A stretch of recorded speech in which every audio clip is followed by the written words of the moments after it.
Press play and let the story begin. Welcome to Velvety Vibe.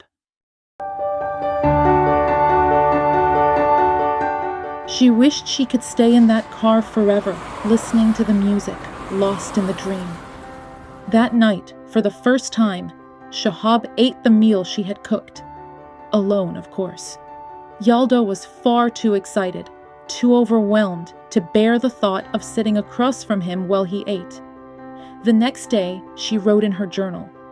That night was not a starry night.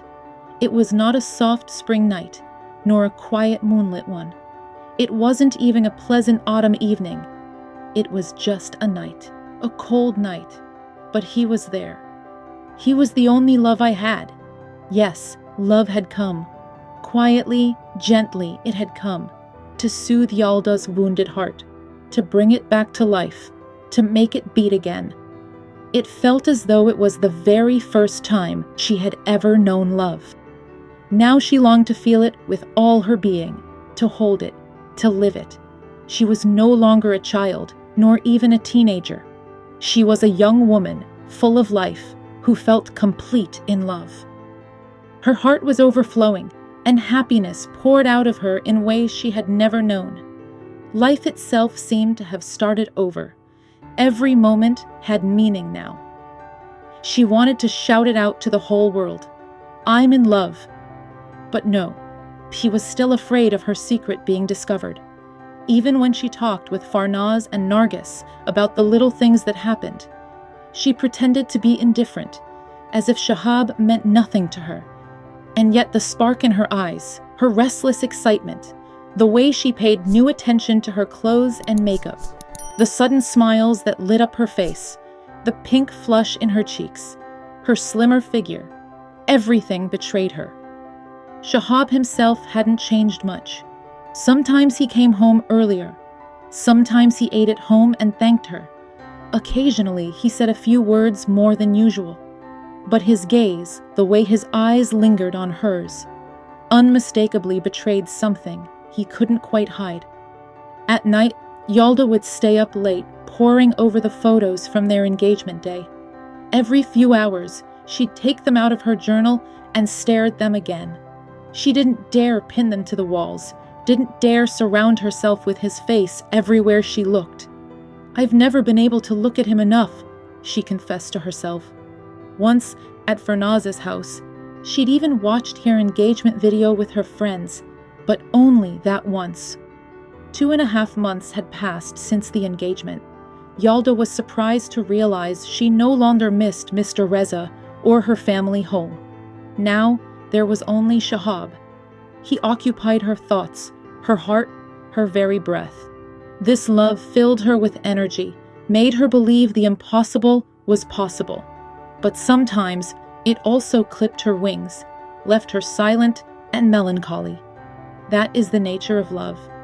When she wasn't home, she longed for Shahaab to wander into her room, to glance through her notebooks and books the way she so often snooped through his things when he was away.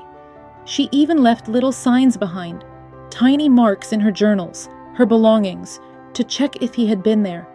But each time, she was disappointed. Now that she had finally admitted the truth to herself, that she was in love, she felt lighter. At least, she no longer had to lie to herself. She knew what was in her heart. She stood in front of the mirror. Before her own reflection, she saw the poster Shahaab had bought her, the one of Farouk, pinned behind her. And here I am, a woman alone at the threshold of a cold season. Something heavy stirred inside her. She thought about the fate of this love, about the ending she had always tried to avoid. What will become of it?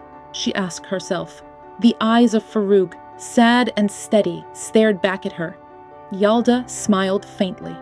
Not everyone has to end in heartbreak, right? She smiled with quiet satisfaction, then studied her own reflection. Lately, she looked at herself more than ever before. She spent more on makeup, cared more about her appearance. She didn't follow trends, but always chose what suited her best. And in her simple way, she was beautiful. The boy across the street, the one Yalda secretly called the window nuisance, stepped outside just as she left. He looked fresh, almost as if he'd been waiting for her. He smiled and murmured a hello. Yalda ignored him and walked on. He followed. The bus stop wasn't far. She sat gently on the cold metal bench under the shelter. The stop was nearly empty. The boy stood beside her, lingering until the bus came, trying everything to strike up a conversation. But no matter what he said, his efforts fell flat. Yalda turned her head, refusing to even look at him. But the boy wouldn't quit. He jabbed her side with his elbow. Yalda whipped around, furious. "What the hell do you think you're doing, idiot?" Whoa, be polite, girl. Am I bothering you?" His tone and smirk made her stomach turn. "Of course you are," she snapped. "Well, if I'm bothering you, I'll leave." "Then don't hesitate. Get lost." "You're really rude, you know that?" He softened his voice again, forcing a smile. "I'm your neighbor. My name's Pejman, Mrs. Ashraf's nephew, across the street. Can I at least know your name?" Yalda realized answering him was pointless. She stood up and walked closer to the curb, where a few others were waiting for the bus.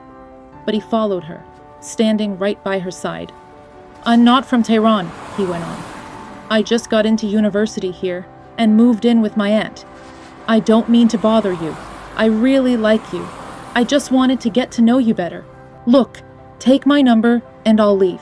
I've got class. I'm late already."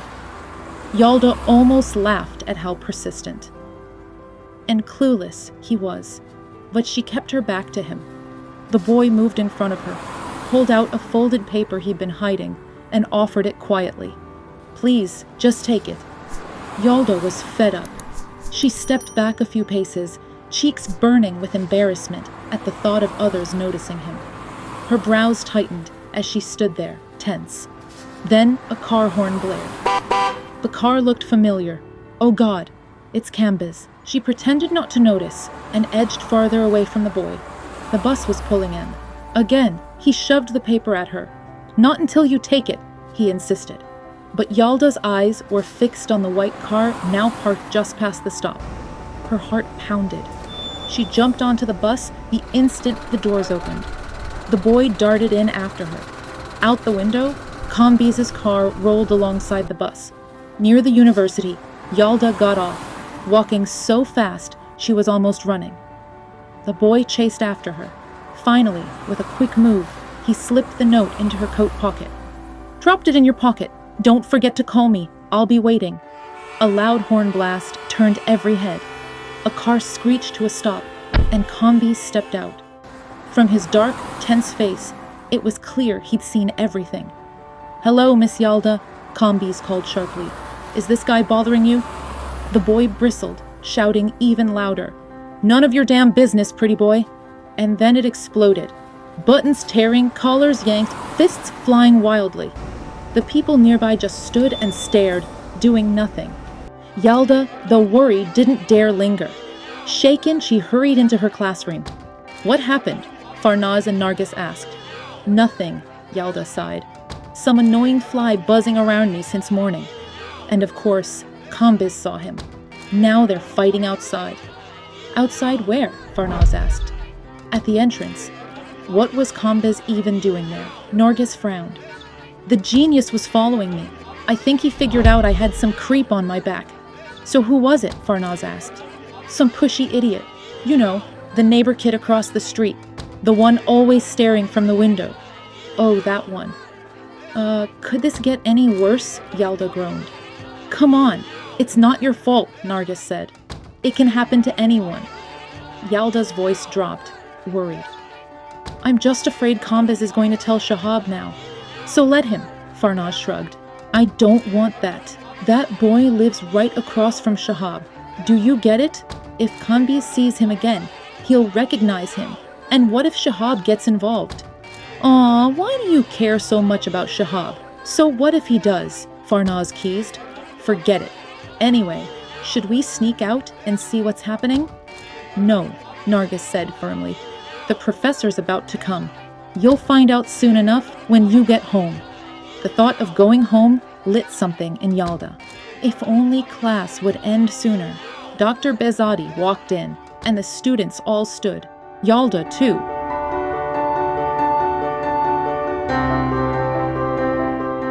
Though she could barely keep still, she shoved her books into her bag in a rush. Nargis leaned over. Yalda, I'll call you tonight. You've got to explain Hidayat to me. About him personally or his works? Both. Why don't I just do your research too while I'm at it? Yalda teased. Don't tempt me, Nargis laughed. But seriously, I'm stuck on his works. Fine, call me tonight, but not too late. How about 2 o'clock? Perfect. Farnaz cut in. Hey, selfish girls, help me too. Yalda and Nargis exchanged mock-serious looks. About Mima? They said together. What, you think Mima is so easy? Farnaz protested. Well, it's definitely easier than Hidayat, Yalda said. No way, I've got problems with him too. Then call me as well, Yalda laughed, shooting her a sly glance. Honestly, Yalda, you're so immature, Farnaz muttered. Then don't call, Yalda chuckled. Just then, Sohail walked over. Farnaz whispered under her breath. Here comes your admirer. Hello, ladies, Sohail greeted warmly. Then he turned to Yalda. Miss Yari, you and Miss Tabrizian are working together, right? Yes, Yalda nodded. Could I join your group too? And why would you? Yalda asked coolly. We haven't done anything amazing yet. Besides, if we needed a third, it would have been Farnaz. True, Sohail said, but Farnaz already chose Nima. Hamid Ramani did too, so they can team up. Farnaz said, Wait, wasn't Ramani in the prose herb? Sohail replied, Nope, he says he can gather more material on poetry. Picking up her bag, Farnaz added, Guys, I'm gonna go check with Ramani real quick.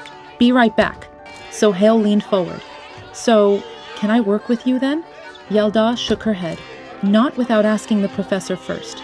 All right then, give me a minute. I'll go talk to him right now, Sohail said, and rushed out of the classroom without waiting. Farnaz came back and grinned. So, did you guys shake him off? Nargis sighed. Nope, we're stuck with him. Wow, pushy and sly, isn't he? Farnaz muttered. Yalda smirked. Don't worry, I've got it figured out. Nargis asked, What do we do? We'll dump all the queen copies on him. I think his handwriting's decent enough, Yalda answered. The three of them burst out laughing. Come on, guys, let's go before he pops up again, Yalda urged. They all grabbed their things and headed out of class, still chatting and laughing, walking through the courtyard toward the main gate. Yalda, mid-laugh, froze in place. Nargis frowned. Yalda, isn't that Shahaab? Farnaz's jaw dropped. Oh my god, it's him. It's Shahaab, Yalda. Shahaab stood by the gate, dressed in a denim jacket and jeans. When he saw her, he slipped off his sunglasses and waited. Yalda felt her knees weaken. She tried to act composed in front of her friends, but her whole body trembled. Her hands were like blocks of ice. Farnaz nudged her with a grin. Yalda, honey, your husband's here to pick you up. She giggled under her breath. Yalda's heart skipped. What a joke, but how much she loved hearing it. Forcing her legs to move, she whispered to her friends as she walked forward. I think Kambiz told him about this morning. As if he even cares that much, Farnaz teased. Then a voice called from behind Yalda. Miss Yari, Miss Yalda. She turned. It was Sohail, hurrying over. And who's this guy now? Farnaz muttered under her breath. Sohail caught up, smiling. The professor approved. Farnaz laughed. Well, congratulations to you. Seriously, I got lucky. I'm so glad, Sohail said brightly. Yalda could barely focus. All her attention was locked on Shahaab, who was watching the whole scene unfold. Sohail kept talking. So, Miss Yari, what should I do now? Walking faster, Yalda replied. Nothing for now. Just copy out everything Nargis and I write. She lifted her eyes, met Shahab's gaze, and whispered, Hi. Shahaab nodded slightly. Hi. They were still a few steps apart. Farnaz and Nargis hurried forward to greet him. Sohail, standing beside Yalda, followed their lead and offered a polite hello, though he clearly didn't know who Shahaab was. Yalda turned to him. Mr. Mohammadi, You heard what I said about the copying? Yes. I hope your handwriting's good. If not, I'll find a professional calligrapher, he joked, sneaking a glance at Shahaab. Just as Shahaab opened his mouth, Sohail cut in again. Miss Yalda, are you heading home now? Yes. I could give you a ride. I've got errands near your place, so it's on my way. No, thank you, Mr. Mohammadi. That won't be necessary, Yalda replied firmly. Your friends could come too, of course, he added. Farnaz and Nargis exchanged a knowing glance. Shahaab, silent until now, stepped forward. His tone was sharp. Wait, you know where Miss Yalda lives? Sohail blinked, startled by the coldness in Shahab's voice. He straightened up, studying him more closely. I don't think I know you. Shahab's reply was like ice. That's fine. I'm not anyone important. Then, under his breath, but clear enough to sting, he growled, But if you stay here 1 second longer, I'll make sure you forget who your ancestors even were.